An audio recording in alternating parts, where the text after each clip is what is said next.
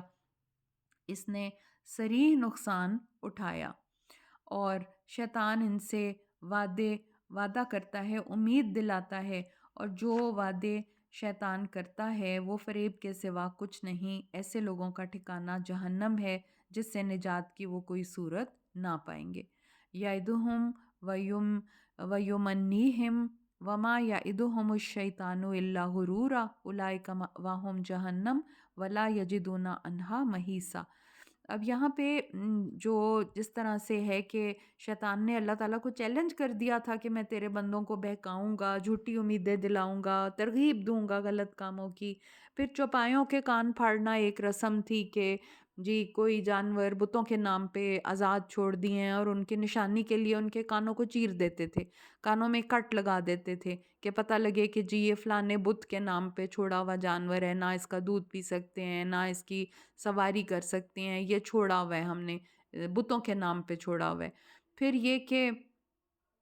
اللہ کی پیدا کردہ صورت میں تبدیلی کر ڈالنی۔ اب جیسے کہ آج کل بھی بہت زیادہ صورت میں اپنی شکل صورت میں تبدیلی کر دی جاتی ہے۔ پھر یہ کہ ایون جینڈر کو تبدیل کرا لیا جاتا ہے۔ پھر یہ کہ یہاں پہ تو یہ بتایا نا کہ کوئی مرد عورتوں کی کاپی نہ کرے، کوئی عورت مردوں کی کاپی نہ کرے، لیکن ایک سٹیپ اب تو اوپر یہ ہو گیا ہے کہ سرجری کرا کے اپنی جینڈر کو تبدیل کرا لیا جاتا ہے، اپنی شکل صورت کو تبدیل کرا لیا جاتا ہے۔ تو اللہ تعالیٰ نے یہاں پہ اس چیز سے سخت منع فرمایا ہے۔ اور پھر یہ شیطانی ہی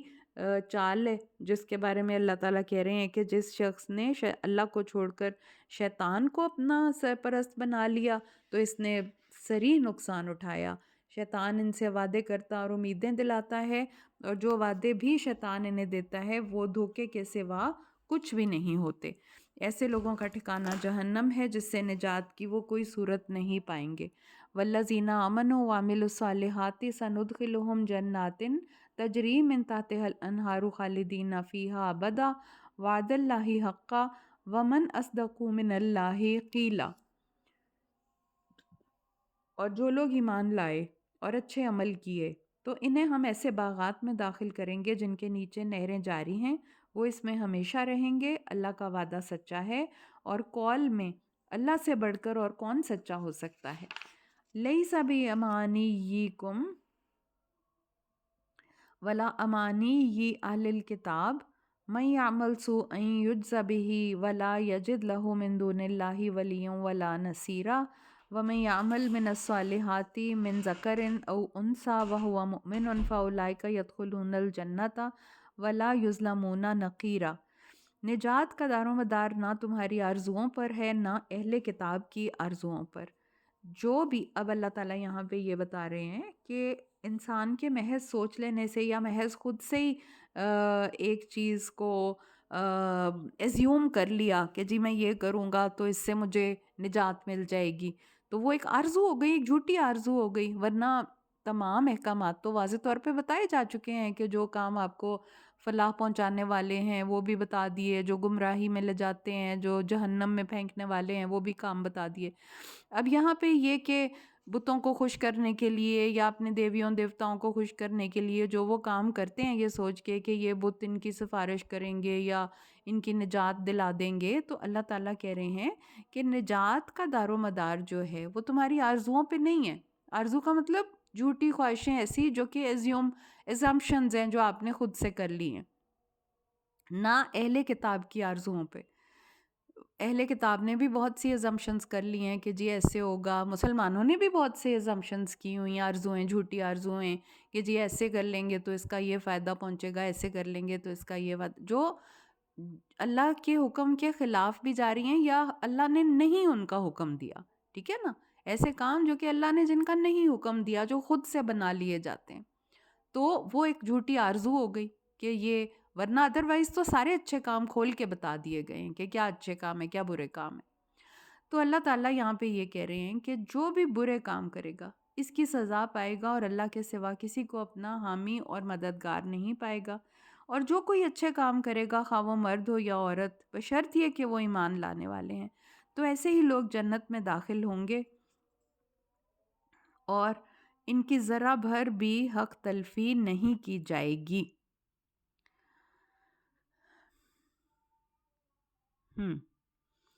وَمَن يَعْمَلْ مِنَ الصَّالِحَاتِ مِن ذَكَرٍ أَوْ أُنثَىٰ وَهُوَ مُؤْمِنٌ فَأُولَٰئِكَ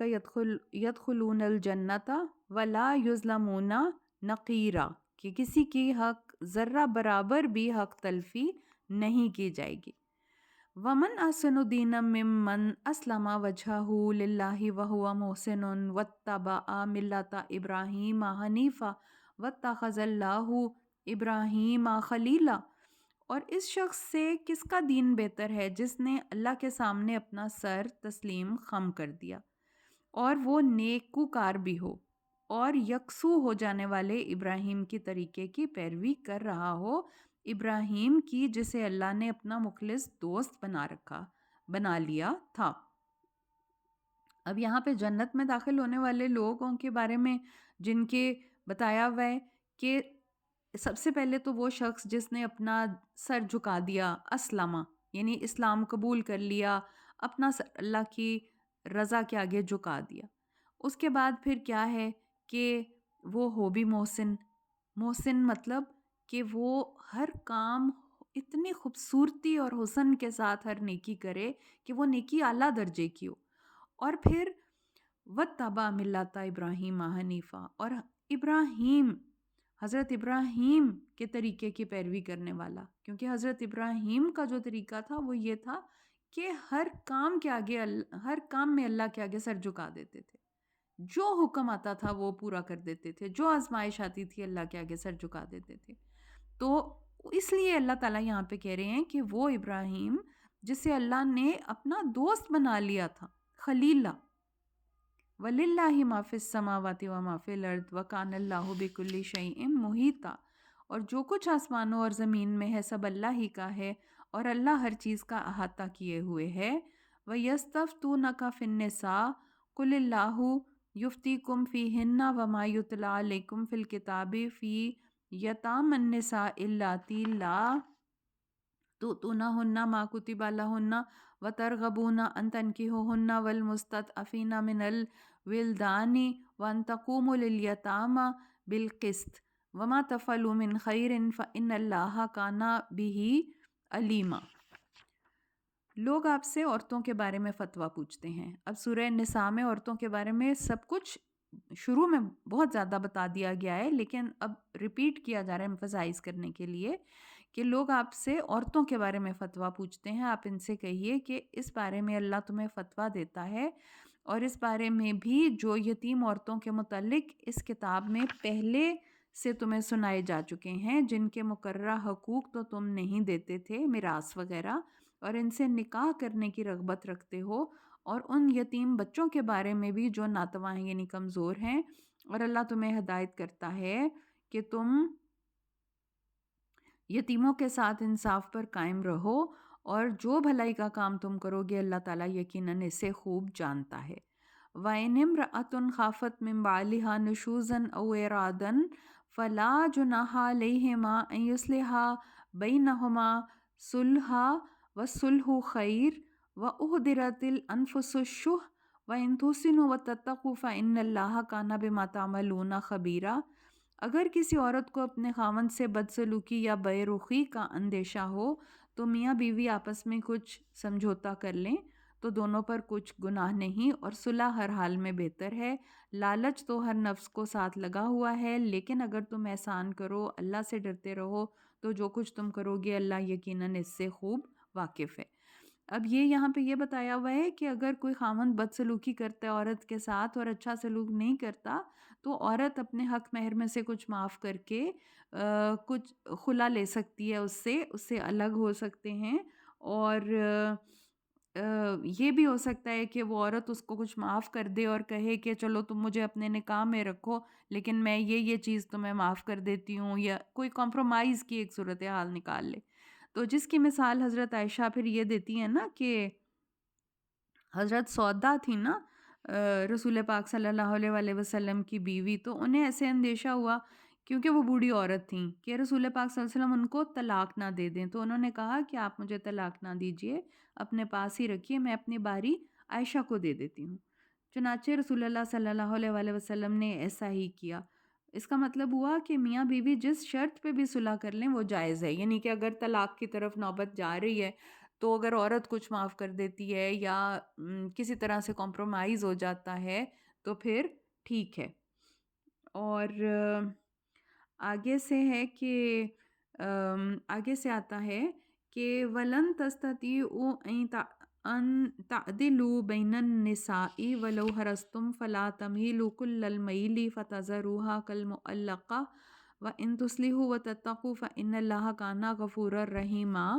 کہ اگر تم اپنی بیویوں کے درمیان عدل کرنا چاہو بھی تو ایسا ہرگز نہ کر سکو گے، لہٰذا یوں نہ کرنا کہ ایک بیوی کی طرف تو پوری طرح مائل ہو جو باقی کو لٹکتا چھوڑ دو۔ اگر تم اپنا رویہ درست رکھو، اللہ سے ڈرتے رہو، تو بلا شبہ اللہ بہت بخشنے والا اور رحم کرنے والا ہے۔ تو اس بارے میں حدیث ہے، رسول پاک صلی اللہ علیہ وآلہ وسلم نے فرمایا کہ جس کی 2 بیویاں ہوں، ان میں سے ایک کی طرف تو ملان رکھے، اور قیامت کے دن اس حال میں آئے گا کہ اس کا ایک پہلو جھکا ہوا ہوگا۔ مطلب یہ کہ انسان جو ایک آدمی ہے جس نے بیویاں ظاہر ہے 2 ہیں یا 3 ہیں یا 4، مطلب ایک سے زیادہ ہیں، تو نان و نفقہ ان کو برابر کا دے۔ نان و نفقہ کا مطلب جو خرچہ وغیرہ ہے اس کی ان کی باقی ضروریات کا پورا خیال رکھے، یعنی کہ انصاف کے ساتھ رکھے، گھر بھی سب کے ایک جیسے رکھے، پھر جو ان کے ساتھ ٹائم سپینڈ کرنا ہے وہ بھی ایکول رکھے، رات ان کے ساتھ رہنا ہے وہ بھی ایکول رکھے، یعنی جن معاملات میں انصاف کر سکتا ہے۔ اور باقی تو یہ ہے کہ اگر کسی کے لیے اس کے ظاہر ہے کسی کا اخلاق کیسا ہوتا ہے، کسی کا مزاج کیسا ہوتا ہے، کسی کے ساتھ اس کی زیادہ کمپیٹیبلٹی ہے اس آدمی کی، کسی کے ساتھ کم کمپیٹیبلٹی ہے، تو وہ ایک الگ بات ہے، اور دل میں وہ کیا فیلنگز رکھتا ہے کسی کے لیے کیسی، وہ ایک الگ بات ہے۔ لیکن جہاں پہ انصاف کا آتا ہے کہ بیویوں کے درمیان انصاف کیا جائے، اس میں وہ چیزیں آ جاتی ہیں جو کہ ٹینجیبل ہیں، جو کہ ہم دیکھ سکتے ہیں، ہمیں نظر آ سکتی ہیں، کپڑے سب کو ایک جیسے دے، اور کھانا پینا اور رہنا سہنا اور باقی ساری چیزیں سہولیات، تو ٹائم جو ہے اسپینڈ کر رہا ہے وہ بھی ایکولی دے۔ تو پھر اللہ تعالیٰ کہہ رہے ہیں کہ اگر تم اپنا رویہ درست رکھو گے، اللہ سے ڈرتے رہو، تو بلا شبہ اللہ بہت بخشنے والا اور رحم کرنے والا ہے۔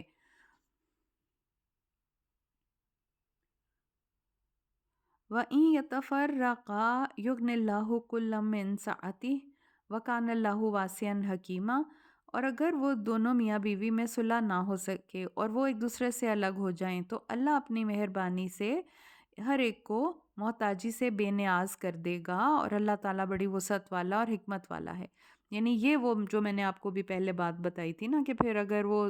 نہیں بھی صلح ہو سکتی تو الگ بھی ہو جاتے ہیں، تو پھر بھی اللہ تعالیٰ کہہ رہے ہیں کہ ہر وقت گناہ گار ہونے سے بہتر ہے کہ عورت نہ شکری کرتی رہے اور خاوند اس کے ساتھ بلا وجہ سختی کرتا رہے، اور آپس میں موافقت نہیں ہو رہی ہے، اور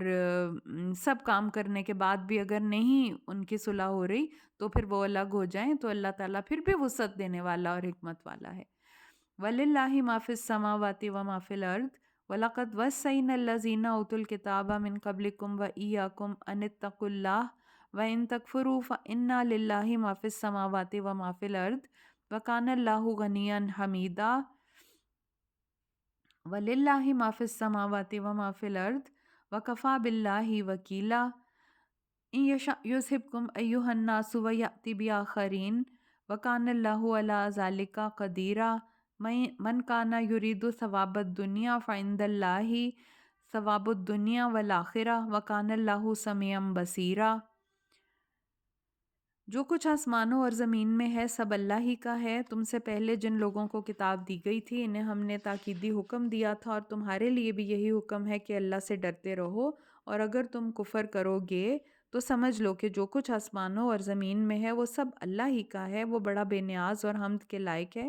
ہاں، جو کچھ آسمانوں اور زمین میں ہے سب اللہ ہی کا ہے، اور ہر کام میں اللہ کا سازگار ہونا، کارساز ہونا کافی ہے۔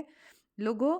اگر اللہ چاہے تو تمہیں ہٹا کر تمہاری جگہ دوسرے لوگ لا سکتا ہے۔ اللہ تعالیٰ اس بات پر پوری قدرت رکھتا ہے۔ جو شخص دنیا کا بدلے کا ارادہ رکھتا ہے تو اللہ کے پاس دنیا کا بدلہ بھی ہے اور آخرت کا بھی ہے، اور اللہ سب کچھ سننے والا اور دیکھنے والا ہے۔ یا ایھا الذین آمنوا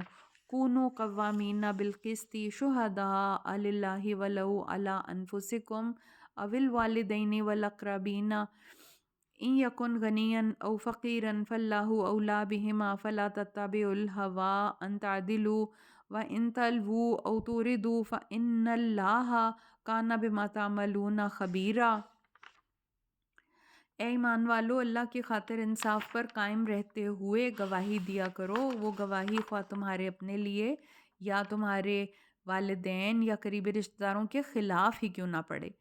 اگر کوئی فریق دولت مند ہے یا فقیر، بہرحال اللہ ہی ان دونوں کا تم سے زیادہ خیر خواہ ہے، لہٰذا اپنی خواہش نفس کے پیچھے پڑ کر عدل کی بات کو نہ چھوڑو اور نہ کوئی گول مول بات کرو، سچی بات کہنے سے نہ کتراؤ، سچی بات کہنے سے کترا جاؤ تو جان لو کہ جو کچھ تم کرتے ہو اللہ اس سے واقف ہے۔ یہاں پہ اب یہ گواہی دینے کے بارے میں بتایا ہوا ہے کہ کبھی کسی ایسی وجہ سے جو کہ خود آپ سمجھ رہے ہیں کہ نہیں جی وہ امیر ہے اس کے حق میں نہیں گواہی دینی، یا غریب ہے، یا رشتہ داری ہے یا غیر رشتہ داری ہے، والدین ہیں، قریبی رشتہ دار ہیں، اپنے بارے میں ہے، کہ ہمیشہ انصاف کے ساتھ گواہی دی جائے، گول مول بات بھی نہ کی جائے جس کو غلط طریقے سے انٹرپریٹ کیا جا سکتا ہے۔ تو یا ایھا الذین آمنوا آمنوا باللہ ورسولہ والکتاب الذی نزل علی رسولہ والکتاب الذی انزل من قبل ومن یکفر باللہ وملائکتہ وکتبہ ورسلہ والیوم الآخر فقد ضل ضلالا بعیدا۔ ان الذین آمنوا ثم کفروا ثم آمنوا ثم کفروا ثم ازدادوا کفرا لم یکن اللہ لیغفر لہم ولا لیہدیہم سبیلا بشر المنافقین بان لہم عذابا علیما۔ تو اے ایمان والو، خلوص دل سے اللہ پر، اس کے رسول پر، اس کی کتاب پر ایمان لاؤ جو اس نے اپنے رسول پر نازل کی ہے، اور اس کتاب پر بھی جو اس سے پہلے اس نے نازل کی تھی۔ جو شخص اللہ پر، اس کے فرشتوں پر، اس کی کتابوں پر، اس کے رسولوں اور روز آخرت کا انکار کرے تو وہ گمراہی میں بہت دور تک چلا گیا۔ بلا شبہ جو لوگ ایمان لائے، پھر کفر کیا، پھر ایمان لائے، پھر کفر کیا، پھر کفر میں بڑھتے ہی چلے گئے، اللہ تعالیٰ انہیں ہرگز نہ بخشے گا، نہ انہیں سیدھی راہ دکھائے گا۔ منافق لوگوں کو آپ یہ خبر سنا دیں کہ ان کے لیے دردناک عذاب ہے۔ الذین یتخذون الکافرین اولیاء من دون المؤمنین ایبتغون عندهم العزۃ فإن العزۃ للہ جمیعا وقد نزل علیکم فی الکتاب ان اذا سمعتم آیات اللہ یکفر بہا ویستہزأ بہا فلا تقعدوا معهم حتى يخوضوا في حدیث غیرہ انکم اذا مثلهم ان اللہ جامع المنافقین والکافرین فی جہنم جمیعا الذین یتربصون بکم فإن کان لکم فتح من اللہ قالوا الم نکن معکم وإن کان للکافرین نصیب قالوا الم نستحوذ علیکم ونمنعکم من المؤمنین فاللہ یحکم بینکم یوم القیامہ ولن یجعل اللہ للکافرین علی المؤمنین سبیلا ان المنافقین یخادعون اللہ وہو خادعهم وإذا قاموا إلی الصلاة قاموا کسالی یراؤون الناس ولا یذکرون اللہ الا قلیلا مذبذبین بین ذلک لا الہ ہؤلاء ولا الہ ہؤلاء ومن یضلل اللہ فلن تجد لہ سبیلا۔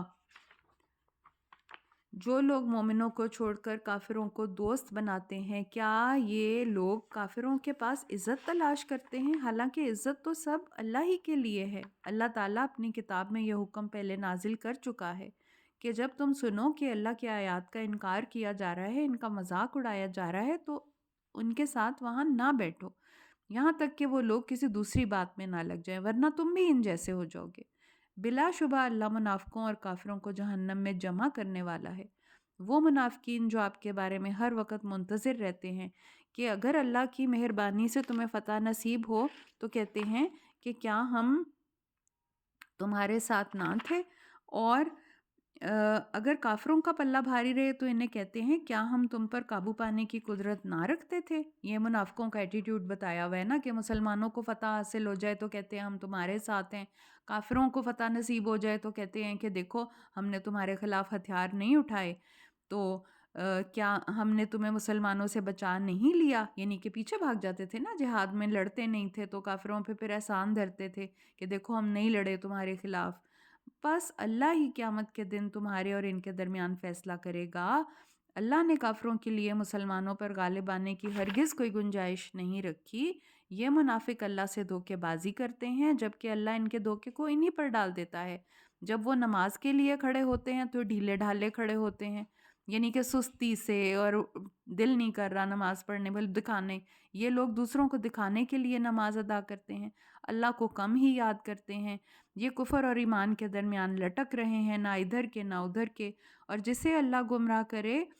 وہ آپ اس کے لیے کوئی اور راستہ نہ پائیں گے۔ یا ایھا الذین آمنوا لا تتخذوا الکافرین اولیاء من دون المؤمنین اتریدون ان تجعلوا للہ علیکم سلطانا مبینا ان المنافقین فی الدرک الاسفل من النار ولن تجد لہم نصیرا۔ اے ایمان والو، مومنوں کو چھوڑ کر کافروں کو اپنا دوست نہ بناؤ۔ کیا تم اپنے آپ پر اللہ کی صریح حجت قائم کرنا چاہتے ہو؟ یہ منافقین دوزخ کے سب سے نچلے طبقے میں ہوں گے اور آپ ان کا کوئی مددگار نہ پائیں گے۔ الذین تابوا واصلحوا واعتصموا باللہ واخلصوا دینہم للہ فاولئک مع المؤمنین وسوف یؤتی اللہ المؤمنین اجرا عظیما ما یفعل اللہ بعذابکم ان شکرتم وآمنتم وکان اللہ شاکرا علیما۔ ہاں، ان میں سے جن لوگوں نے توبہ کر لی، اپنی اصلاح کر لی، اللہ کے دین کو مضبوطی سے پکڑ لیا، اللہ کے لیے دین کو خالص کر لیا، تو ایسے لوگ مومنوں کے ساتھ ہوں گے۔ اللہ تعالیٰ عنقریب مومنوں کو بہت بڑا اجر عطا فرمائے گا۔ اگر تم لوگ اللہ کا شکر ادا کرو، خلوص نیت سے ایمان لے آؤ، تو اللہ کو کیا پڑی ہے کہ تمہیں عذاب دے۔ اللہ بڑا قدردان اور سب کچھ جاننے والا ہے۔ تو یہاں پہ ہمارا 5واں پارہ ختم ہوتا ہے الحمدللہ۔ تو انشاءاللہ اگلے لیکچر میں ہم اگلا پارہ شروع کریں گے۔ وآخر دعوانا ان الحمدللہ رب العالمین۔ سبحانک اللہم و بحمدک نشہد ان لا الہ الا انت نستغفرک و نتوب الیک۔ السلام علیکم ورحمۃ اللہ وبرکاتہ۔